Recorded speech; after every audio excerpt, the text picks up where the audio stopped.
Saya akan mempresentasikan pengaplikasian impuls dan momentum di teknik mesin. Yang pertama, pengertian impuls. Impuls dinotasikan dengan I. Satuannya N kali S atau Kg kali M per S.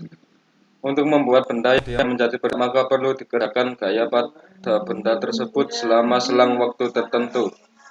Perhatikan peristiwa berikut. Sebuah bola bergerak dipukul dengan tongkat besar.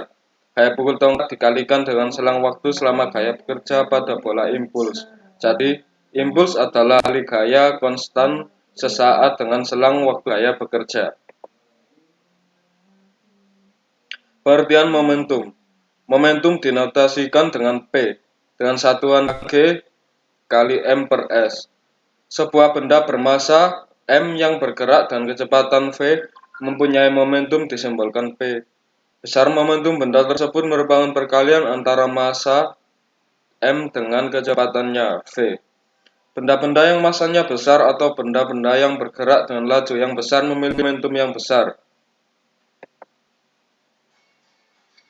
Contohnya bergerak dengan laju tertentu kemudian sebuah pohon semakin cepat mobil itu bergerak, maka kerusakan yang timbul semakin besar. Atau sebesar mobil semakin besar pula kerusakan yang ditimbulkan. Maka mobil dikatakan memiliki momentum yang besar karena momentum termasuk besaran vektor. Maka momentum memiliki sifat seperti halnya vektor, yaitu dapat dijumlahkan dan dapat diuraikan. Penyelesaian beberapa momentum menggunakan konsep vektor. Hubungan impuls dan momentum. Hubungan antara impuls dan momentum dijelaskan dari penerapan hukum 2 Newton, yaitu dapat disimpulkan impuls I sama dengan perubahan momentum. Ini menunjukkan bahwa gaya bekerja pada sebuah benda sama dengan perubahan momentum pada persatuan waktu. P1 sama dengan momentum awal benda dalam Kg kali M per S. P2 sama dengan momentum akhir benda dalam Kg kali M per S. V1 sama dengan kecepatan awal benda dalam M per S. V2 sama dengan kecepatan akhir benda dalam M per S.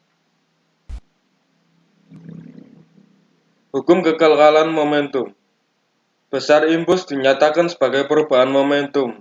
F delta T sama dengan delta P. Saat F sama dengan 0, maka delta P sama dengan 0 atau P sama dengan konstan. Dapat disimpulkan jika suatu sistem tidak mendapat gaya dari luar, momentum sistem selalu tetap. Hal itu disebut hukum kekekalan momentum. Jumlah momentum awal kedua benda sebelum tumbukan sigma P sama dengan P1 plus P2 sama dengan M1 plus M2 V2. Jumlah momentum akhir kedua benda sesudah tumbukan sigma P sama P aksen 1 sama dengan P aksen 2 sama dengan M1 V aksen 1 plus M2 V aksen 2. Hukum kekekalan momentum menyatakan bila tidak ada gaya dari luar yang bekerja pada benda-benda yang melakukan interaksi atau resultan gaya dari luar yang bekerja pada benda-benda adalah 0, maka jumlah momentum benda-benda sebelum mengadakan interaksi selalu sama dengan jumlah momentum benda-benda setelah mengadakan interaksi.